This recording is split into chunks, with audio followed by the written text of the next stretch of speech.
welcome to Kafero.tv. My name is Angela Mirembe, and tonight we have Mr. Anil Patel, who is going to talk to us about accountancy, auditing, taxation. He is a member partner with Grant Thornton, Uganda, which is part of Grant Thornton International, a leading accountancy company that has spread to over 130 countries. Mr. Anil, welcome. Thank you. Thank you. Maybe we can start right from the start. The question I always ask when I have guests, is this something you always looked forward to? As a child, were you counting stones when the rest of us were riding bicycles? Were you doing some accounting? Could you tell us a bit about your history? Thank you, Angie. Yes, that's true. Since my childhood, I have been thinking about doing something great. To be a great person, that has been my dream ever since I felt like ever since I was in my primary school. So I had my whole primary schooling in the village in India. Then I did my high school and graduation in Ahmedabad. And then that is when one of the professor of our college, Gujarat College, where I was doing my graduation, guided me that please come and pursue the chartered accountancy course. And that is the time I realized that probably that course might help me to be what I wanted to. And that particular step that I did of appearing in the CA exam has changed my life. And since then, I have been working very hard. I cleared my CA. Then I got an opportunity to work in Uganda, thanks to my friend Grant Patel, who was working here in a company called Crush Tanks. And that's where I got an opportunity to work as finance manager. And there I learned everything about business. And it is that knowledge of my 5 years career with Crush Tanks has led me further to pursue my professional career as chartered accountants in Grant Thornton. And it is in 2006 when I joined Grant Thornton Uganda, and in particular opened the office in Kampala. And that's where I got my dream true. So you can say it's about in 20 years, last 20 years, things have changed. Wow, that's interesting that you say 20 years. Usually when they say dreams come true, whereas the young people think it's a matter of 2 years. And you said something which I find interesting. You said you learned everything about business. Yeah. Should we assume when you say you learned everything about business, it was just the hands-on, the practical aspects? Because is there a difference between getting business education in a formal institution and business hands-on? Yeah, very much. You see, in a formal institution where we get our degrees, such as MBAs and CPA Uganda, any such degree, you get theoretical knowledge. It allows you to think and apply that particular knowledge a little bit. But when you practically work in the organization, the situation is completely different. In an organization, when you are at workplace, you have to face the reality. And the reality is quite different from the bookish knowledge. So it is in Crush Tanks where I learned real finance, real human resource, because I had an opportunity to employ people, to interview people. I learned about the production because it's a manufacturing company, the efficient operation, the productivity, the importance of the cost control and cost reduction, the importance of the marketing, and actually had an opportunity to do some bit of marketing as well. In addition to that, I learned about the customer care, and it's the customers, it's the clients who come first. Recently, I was in Nairobi this week actually, and I happened to hear a gentleman called Edwin, is the young CEO, and he mentioned exactly the same thing, that the customer or the client come first, the organization is followed, then the team of the people in the organization, and then you put self. So it is that particular things which I applied in my employment at Crush Tanks, that much as I was an employee, I was also heading the organization as our bosses or our management used to sit in Nairobi. So all the responsibility I had. So I decided not comparing my work with my salaries or my remuneration. Instead, I took that as an opportunity, that I have got an opportunity to lead the organization. And it is that, I would say, a selfless work that you do it. And it is there you have your vision, you have a clear vision that where you want to reach.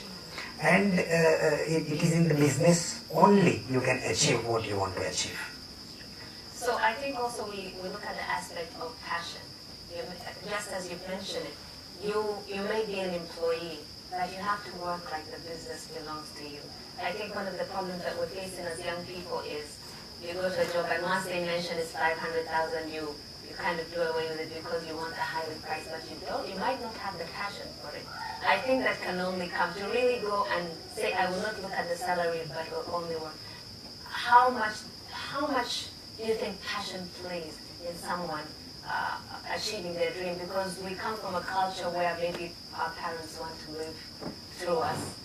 Someone might be good at art and design, but it's the state that no, there's business in education, or there's money in education. And what advice would you give to parents who really want their children to succeed? What are the steps they can follow? The most important things which parent has to do is to instill the self-confidence in their children, and ability to think and believe in their children. That not necessary that every individual that God has created has the same amount of passion or same amount of ability to achieve something or to do something. Each individual is different. No two individuals are same. No two individuals' passion could be same. And therefore, parents' role is to identify what their children are good at. And based on that, allow them to freely work or pursue their career. And that child will certainly succeed. The other thing that you mentioned, how the passion plays in achieving the goals, it's very much. It's the passion. And I would say burning desire to achieve the success is what makes the person successful. And that's the place you don't look at 500,000 or you don't look at what offer you are getting. You look at the opportunity that you are getting to work. And unless you get the opportunity, you cannot have a platform to succeed. And when there is no platform, you can't move forward. So I would advise that people, the youngsters should not look at what offer they have it. They should look at the opportunity to work. And then, in current job market, the biggest problem that we see and why many of our youngsters might not be getting the job is, as an employer, I would say that we are skeptical about the prospective employees' long-term career with the organization. You see, in an organization, people want, the employers want the employees to work for long term. At least they should have, long term when I say is like 3 to 5 years minimum. It is then only you can be trained or employer will invest in their people. And let me tell you, at Grant Thornton, even globally, throughout the globe, people is our first priority. Because if we give an exceptional experience to our people, then those motivated people will give an exceptional experience to our client. So much as client is first, followed by the people. In our case at Grant Thornton, our people are our first asset. And that's the reason we invest a lot in our people, in training, in skill development, direct coaching. And when I say training, both internationally through Grant Thornton as well as all the training that is available within our organization and by institutions such as ISPAO and ACCS. So even me, I got an opportunity to appear in the senior leadership program that is created, that is done at Oxford Said Business School, and it is Grant Thornton, our global organization, has encouraged me and there are senior leaders like me to go and attend to such courses. So there is no limitation of learning, or there is no limitation of achievement. So in your career, start with that dedication, and then the career will certainly deliver much better than you would have otherwise expected. Okay. Now when we talk about the industry you're in, accountancy, which deals with taxation and auditing, and obviously Uganda was voted right high up there as one of the most entrepreneurial countries in the world. However, we're really struggling in that area. Entrepreneurship is being talked about everywhere, how to start a business, but we don't hear a lot about taxation and auditing. If you actually move to majority of the young people and told them, you know about investment and grants, they'll not, but when it comes to tax, all we think about is, I pay my tax, but the roads are not, the public system is not paying up, or why do I need an audit until maybe something is going on? Can you explain to the young people, for example, why auditing and checking your taxes or paying your taxes? Why is it important for business, or having an organization like yourself looking into advising, business advisory, let's say? Because I can't say that I recently met someone who's like, oh, I'm going to Grant Thornton to, get some advice. Many people just start and wing it and pray to God that it works out. Why is it important to get companies such as yourself involved in our businesses? One, why are audits important? Having a flowing auditing system, and then taxation. What are the repercussions? Because I know there's a lot of tax evasion going on. Actually, find many companies are not registered because of tax evasion. Would you shed some light in those areas? See, the taxation is the fundamental need of an individual. I mean, as a good citizen, every individual must comply with their taxation, and it is that compliance which enables individual to work in an organization, or it is these taxation systems within the law that the organization comply, and then they grow. There is no other shortcut of non-compliance of a taxation. Maybe for short term, or maybe for short term tax evasion might think that is helping, but in long run, it is the absolute compliance of the taxation in every manner is what takes the organization at its top. All the successful companies that you see, the successful individuals, they are taxpayer. Grant Thornton, our case is the same.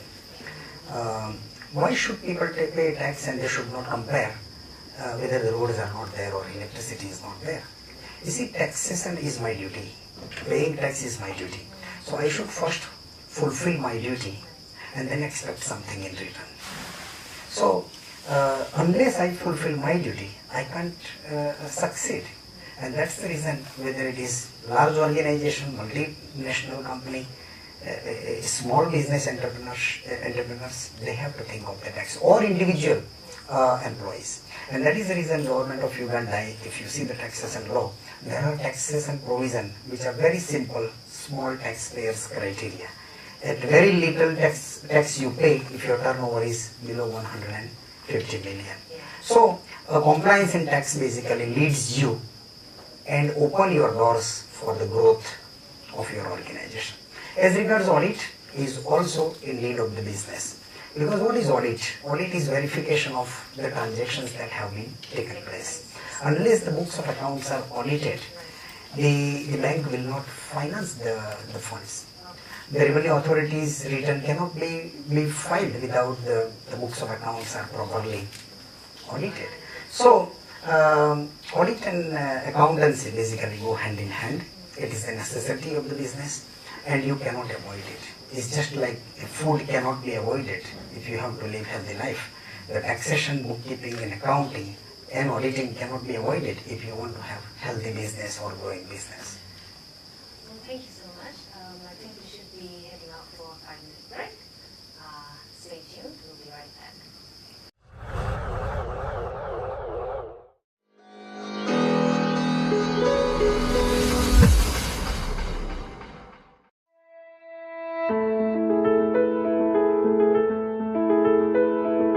Ujamaa is a philosophy that definitely comes from our ancestor, Mualim Julius Nyerere. This philosophy comes back in times like this to give us the principles of how economically we can make a shift that impacts us as a collective. So choosing to develop a tribe that wants to cure or bring about solutions that allow young people to know how to participate in each other's progress individually, but also as a collective in their community's progress. So Ujamaa, in that essence, is an initiative that's given us this new inspiration to awaken this beautiful wisdom that our ancestors have indeed participated in, but have been neglected over time due to lack of information, access, and resources. So being at an innovation, hub like, Cafero Foundation, it's a beautiful experience to see that young people in tech are being connected to indigenous concepts and wisdoms of their ancestors to reevaluate a way forward that reminds them that they are powerful beings when they collectively come together.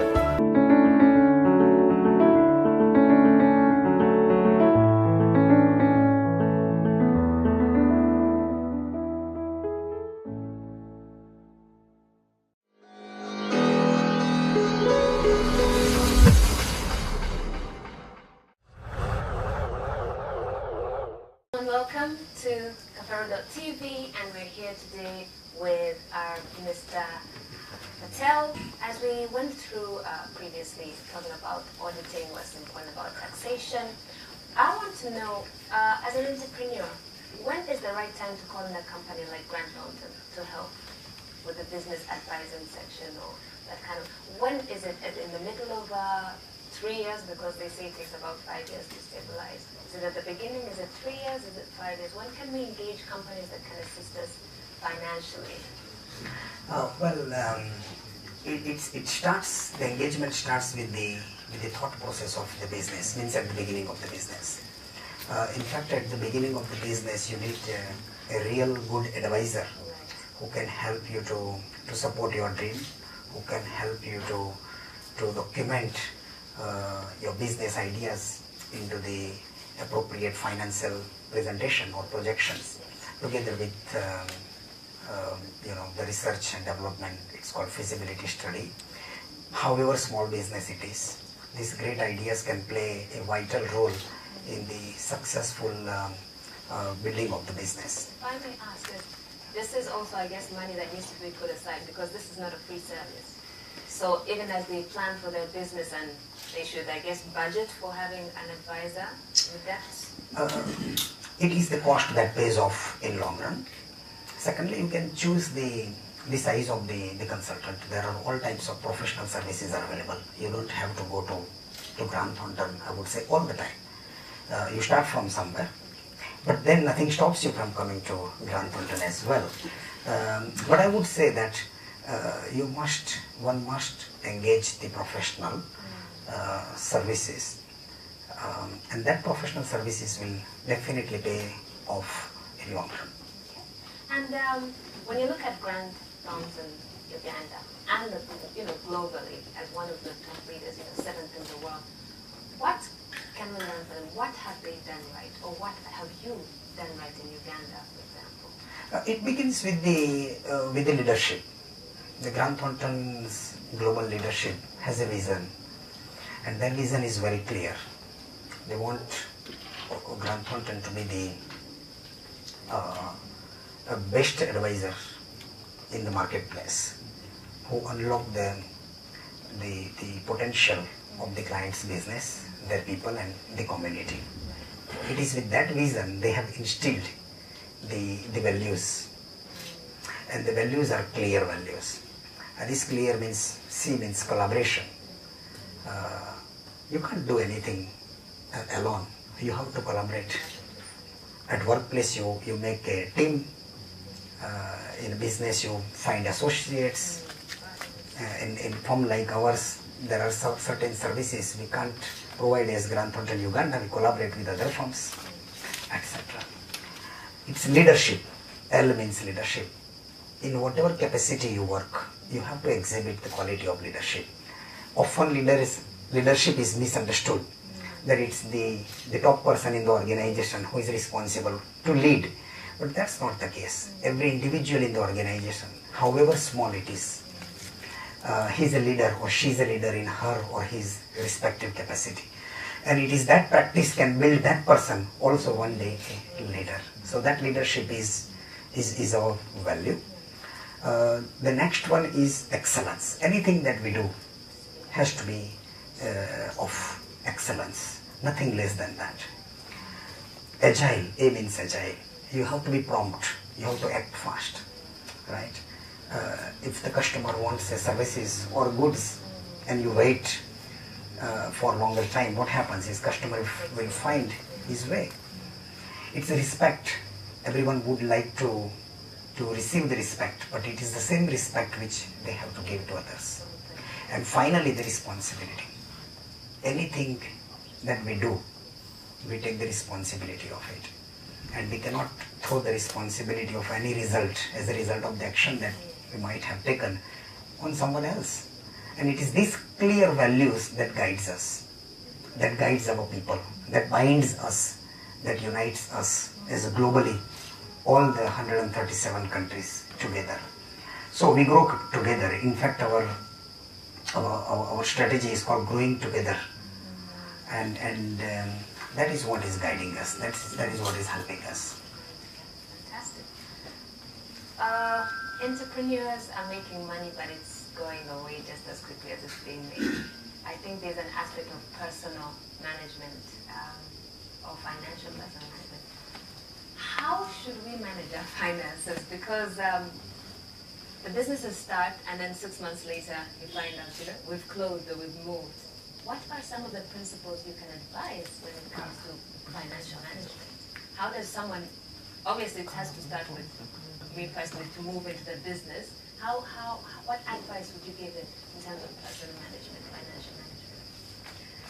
It starts with the self-discipline. You see, your earning should not change your lifestyle, I would say simply. Often the businesses are started with the personal savings. So unless there is a savings in one's life, he or she cannot think of the business. So however small earnings you might have, you must have the culture of saving.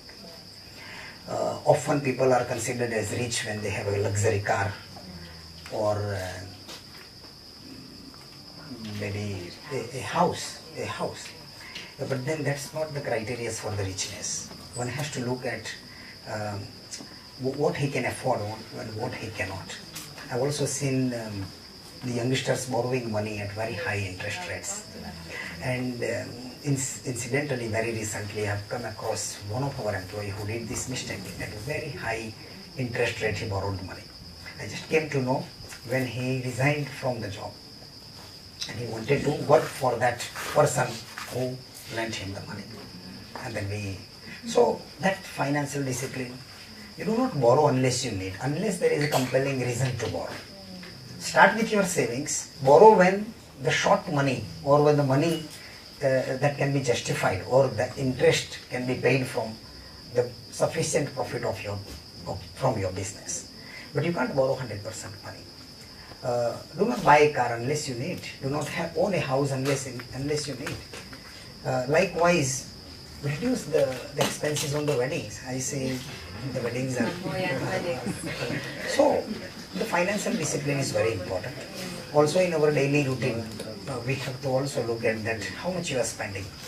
Because if you are spending, you have to spend within your means, and yet you save. So financial discipline to me plays a vital role. Also you have to look at insurance, because it's a life at the end of the day.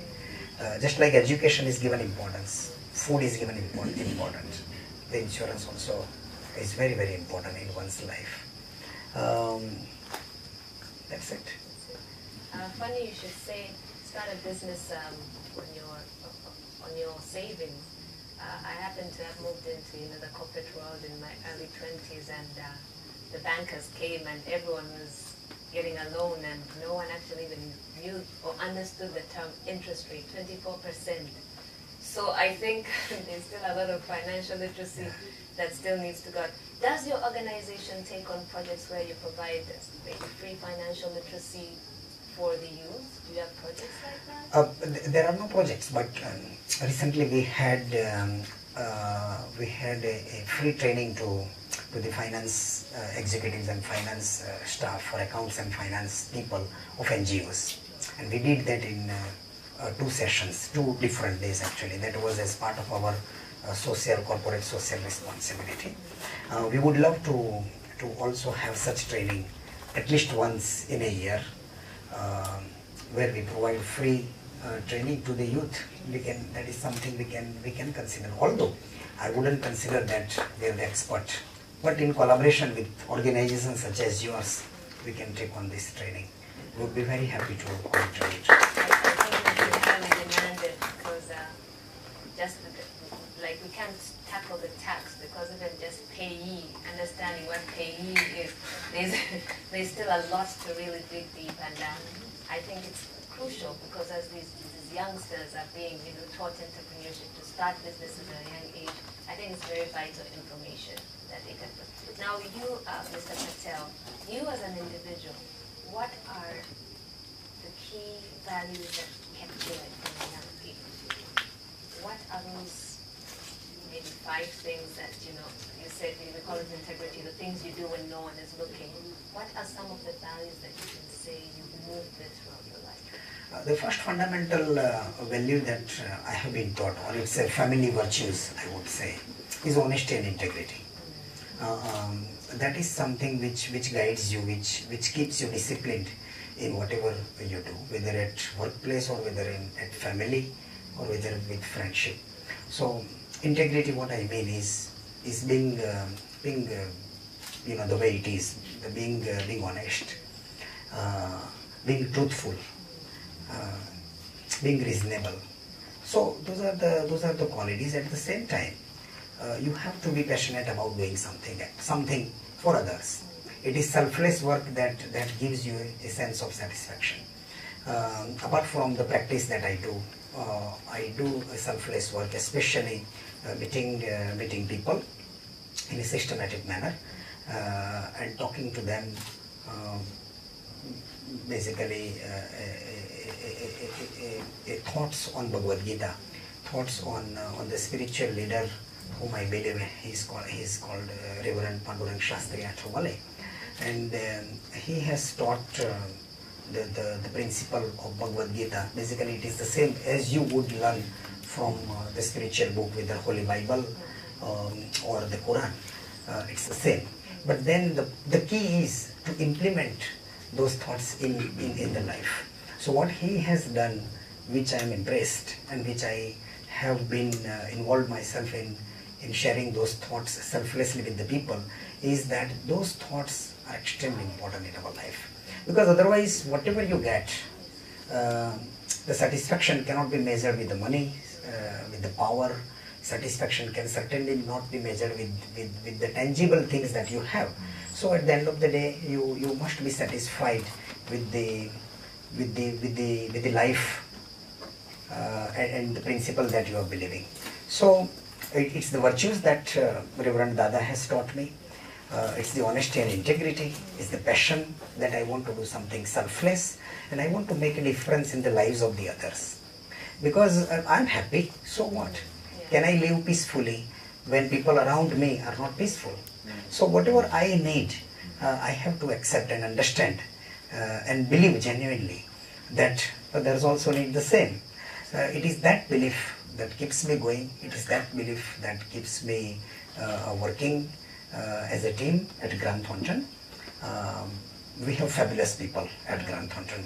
Milton knows that the team of people we have at Grant Thornton, they're exceptionally good. And it is because of this philosophy that we have adopted is directly or indirectly helping us to grow.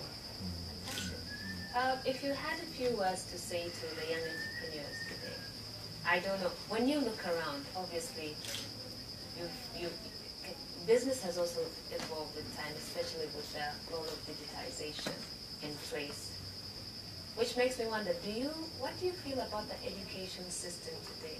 Can the education system today put me where your education put you years ago? Because the dynamics have completely changed. You've talked about going back to Oxford, and now today, we're blessed to be able to log in onto YouTube and sit in a class in Oxford. But when we look at the education system, do you think it can build someone to get to the goal without having to put any extra work in there? No, certainly the current education systems have limitations, and that is the case across the world. No education systems in the world has been proved perfect. So whatever education opportunity that you get it, whether it is school, colleges or online through such medium, that should be supplemented with the own style of learning. And God has given us intellect. We must use that intellect sufficiently in whatever learning we get it, coupled with the own initiative, own thought process in a team, in a family, in a like-minded people, and then you go for it. Like the education system we had in those days is the same. It is still there in India. But it is that education system has built a great leaders across the globe. So much as we may not find it right at all the time, it is also true that it is that education systems have also built a great people and great businesses upon whom we are counting right now. So we should not find fault directly the way it is. Of course, the changes are always required. But then I would say that a human or a youngster should put in their own mind, seek guidance, consult people, discuss among yourselves. Those are the areas the youngster should be discussing, seeking guidance, and then implement. And that will be supplementing to the education that you have got it. That will take you to a success. Then let's talk about we're seeing businesses undergoing digital disruption. I believe you've been experiencing some of that because now we have transactions that are taking place online where I can just, someone sends me WhatsApp photo, I send a photo, they pick it up.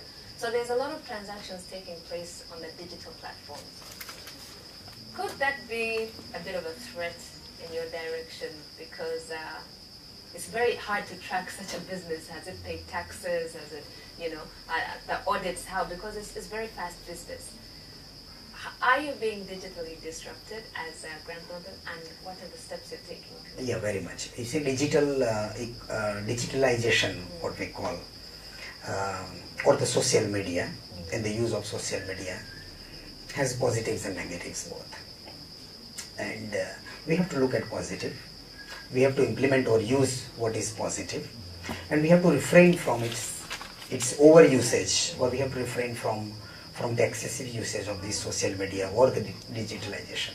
It is a threat in the sense that the number of population who needs to be occupied by way of their job, there could be a threat. But at the same time, there are n number of opportunities, new opportunities are emerging. And therefore, while on one hand we feel like the human touch or human work is going to be reduced, at the same time the number of opportunities are going to be increased. Overall, I believe that it will be balanced. All we need to do is to use smartly, use responsibly. It does affect in the organization. I would say the productivity has gone down because of the continuous use of the social media and the number of options available to get in touch with one another, whether there is a need or not, has certainly affected the performance of the individual. And I would suggest the young people that please use responsibly before it gets late. I think we could turn to our audience, see if we have any questions. Do you have any questions?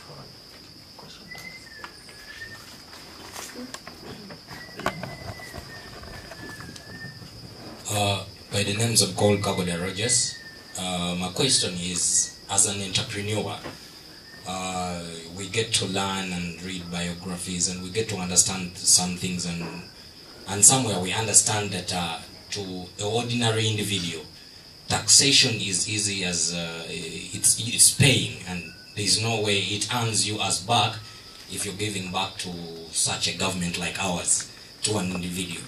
But then we get to understand that to business, when it goes beyond just a self-service business for an individual, when it goes to a company, that there is a way you can turn around things and use taxes in your favor. My question to me as an individual, can you try to take us through things like tax breaks to an entrepreneur? How do we even go about it to be able to get things like tax breaks? Like, we keep seeing many companies that come into our country and they can get tax breaks, yet the native companies, it's hard to go about something like that. The other question is about experts. As an entrepreneur, I'm having a small company, a startup I'm trying to look at. It's getting hard for some of us as entrepreneurs to get real experts in accountancy. For instance, the people who are around are school graduates who don't even understand things beyond just what they learned in school. They don't even understand things like IOP, companies going public. How can they guide you? How can they take your company just from someone helping you into mere books in your office? So to experts like that, how would you advise us as entrepreneurs? How would you tell us to go about it? Then the other thing I would love you if you would hint about it is in Uganda. Basically, I've grown up for now over 25 years. I've never seen in my century a company going public. To you, in your experience, what do you say about it? As us entrepreneurs, do we even have an opportunity if we're beginning up something? Do we have an opportunity to go ahead and take one of our companies public? Okay, thank you, Rajas. Should I reply to that? Okay, there are three questions that you asked me. The first one is about the taxation. You see, tax laws are made for the country, and the tax laws are applicable to any business, whether the business is a foreign business, foreign branch of a branch of a foreign company or a local company. The tax rates are same, uniform. The exemptions that is available is not available specifically to multinationals or foreign company. The exemptions are available based on the category of the business. Suppose some exemptions, if you have an agro-processing business, whether you start as an Ugandan or somebody comes from China and starts the business, both will get an exemption. So that was not right. The laws are made for the country. Secondly, you must pay the taxes, because we cannot condemn government and live there, because if there is no government, our existence can also be questioned. It is this government that helps us to live responsibly or safely. Of course, government is managed by the people or the politicians. Everyone have to improve in whatever they are doing. Just as a citizens, we have to improve. As youth, we have to improve. Politically also, they have to find a better ways of managing the resources of the country, and that's where the young politician should come. So I think you have an opportunity. Opportunities are endless. If you have a successful business, you can start IPO, public issue, and there are successful Ugandan companies have also been public, like Uganda Glass. But you have to take the business to that level. So you cannot start thinking today. I would advise, build the business however small it is. And until your turnover is 150 million shillings annually, you have a simplest way of paying tax, and yet you comply. The tax rate is about 2.15%. If your turnover is below 150 million, 2.5% of the total turnover, which is quite fair. It's small. The truck owner, the matatu owners should pay those kind of taxes. And it is that habit of paying taxes will lead you further, will help you to grow further, because then you will realize that paying tax is giving you peace of mind. Paying tax is helping you to remain compliant. Paying tax is helping you to get tax clearance certificate, which is the fundamental need for the application of the bid. So I would advise that do not think much, just comply with the tax. As regards planning the taxation, you must plan, because if you don't plan your tax, you might pay the tax that is not required to be paid. So that is where the professional person or the consultant, the advisor comes into picture, or even some of these books are also available for that. The third one you said, whether you have opportunities. Yes, the young, even when I was studying, that time also the people were saying that, okay, but you are studying, but where are the opportunities? And I see today, after so many years, 30 years or so, the opportunities are increasing day by day. So we should not be misguided with the such kind of talk, negative talk around us. Instead, stay positive, have self-confidence in whatever you do. My name is Sheila. According to the International Financial Reporting Standards of Accounting, all businesses are supposed to file for taxes. For instance, an income tax for the whole year. So a challenge comes when you file for a provisional return for income tax at the mid of the year, like let me say after 6 months of your business's operations, and at the end of the year also you file for a final return, which is still due, and the tax authority, let me say URA, does not believe that you actually made a nil for the whole year.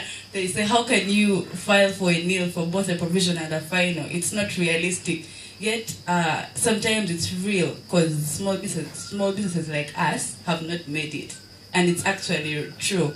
But they want to persuade you to pay at least something to show that yet you actually made a loss for the whole financial period.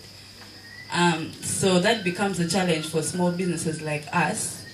And then the other thing is the TIN identification number.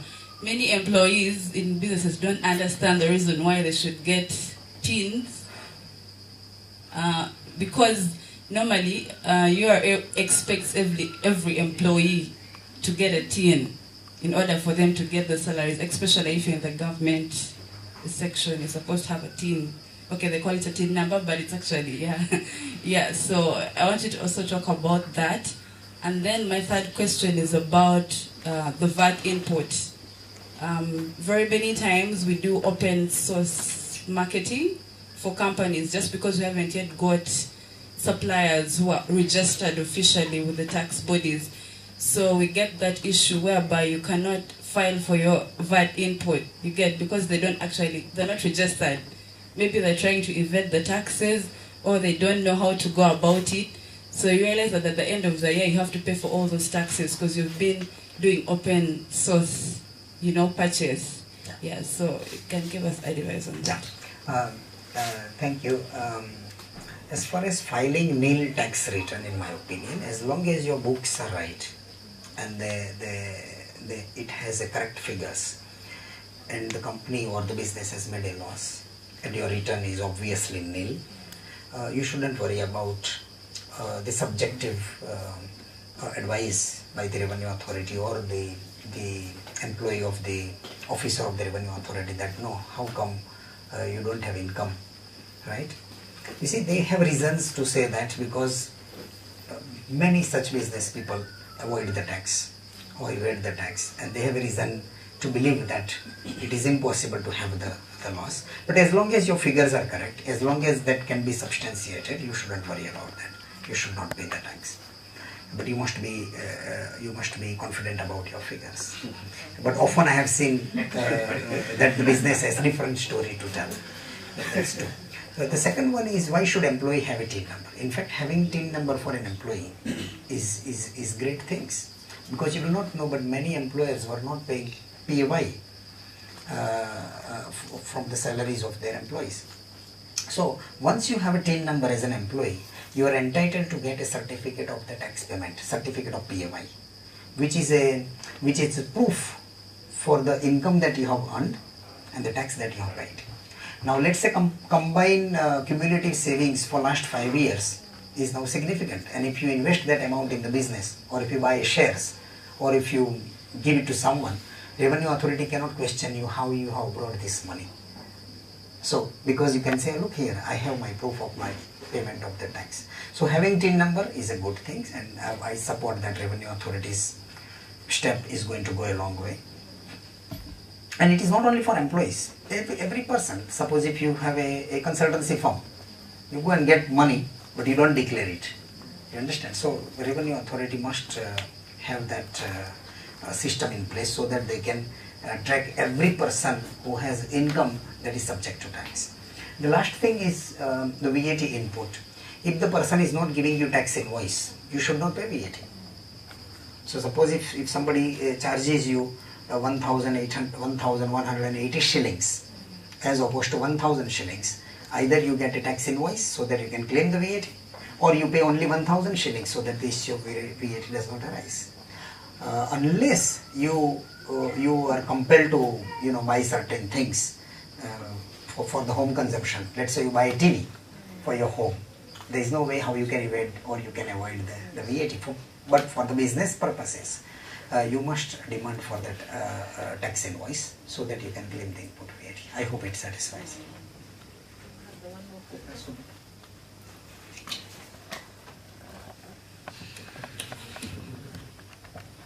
Hello, my name is Derek. I have two questions. We've all seen those messages going around of jobs that are going to be replaced by technology and disruption in the next 5 or 10 years, and maybe software advances like cloud accounting. How are firms like Grant Thornton positioning themselves to probably use those services?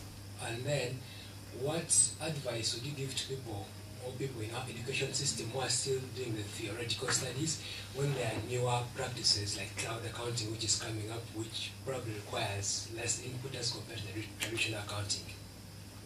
And then my second question is about your faith and spirituality. You mentioned something interesting. I think you're like the second person I've come across who references the Bhagavad Gita.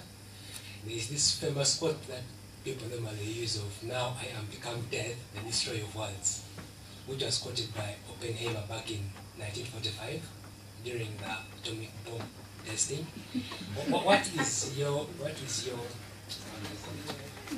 How would you try to interpret that quote as probably opposed to how many people use it these days? I'll deal with your first question. For the second, frankly speaking, I haven't heard that quote, and I cannot analyze something which I have not heard it. But the technology will take away the jobs. I don't believe that. Because no technology is going to be working without the human interruption. You can see in modern technology, so many machines are coming, but still the workers or the employees are needed. And then the part of the technology's work which has been replaced for the human, that is going to be compensated with the new opportunities that arise. You see, there are hundreds of more and more new businesses are coming up every year. You can see it. You wouldn't have heard the type of businesses. So I would say we cannot stop something that is happening. We cannot live without the technology. Can you live without the mobile phone today? So technology is part of our life. All we need to do is to learn to live with it, with its efficient use. Leave aside all those subjective opinions about the job cuts and all that. Instead, focus in what best you can do. And do not aim to work for someone all the time. Aim to do something different. Aim to do some business, some art, or whatever great things that you have it. That will make you succeed, and you will be differentiated from the many others who have the same belief that you have today.